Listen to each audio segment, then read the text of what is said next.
कोर्टात काय सांगतात? 1971 मध्ये ठाणे जिल्हा अधिकाऱ्यांच्या कार्यालयात ही जी आपण वास्तू बघतो आहोत, ही वास्तू मंदिर म्हणून त्यांनी जाहीर केलेली आहे. ही मंदिर का मस्जिद म्हणून चौकशीचा अर्ज होता. त्यामध्ये हिंदूंच्या बाजूनी भाऊसाहेब मोडक यांनी चांगल्या रीतीने हा दावा दाखल केला, आपलं म्हणणं मान्य केलं.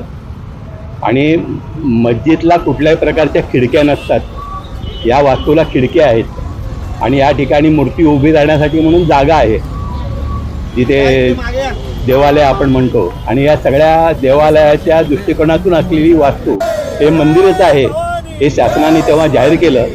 आणि 1976 मध्ये हे मंदिर नसून मस्जिद आहे याकरता म्हणून 1976 असा दावा ठाणे जिल्ह्यालयात चालला. आणि जो ठाणे जिल्हा न्यायालयातून तो कल्याण जिल्हा न्यायालयामध्ये वर्ग करण्यात आला. त्याचा नंबर 305/213 असा होता. त्यावेळेला त्यांनी असा अर्ज केला की हा वक्फ आहे, त्यामुळे हा दावा कल्याण जिल्हा न्यायालयात न चालवता तो वक्फ बोर्डाकडे वर्ग करावा, हा सुद्धा अर्ज त्यांनी न्यायालयाने कल्याण जिल्हा न्यायालयाने फेटाळला. आणि आता हे मंदिरच आहे, सरकारने जो निर्णय दिला आहे तो योग्यच आहे असा निर्णय झालेला असल्यामुळे आम्हा सगळ्यांना आनंद होत आहे. दुर्गा माता की जय. नाव आणि पद सांगा. माझं नाव दिनेश श्रीराम देशमुख, हिंदू मंच अध्यक्ष म्हणून आता माझ्याजवळ जाऊ.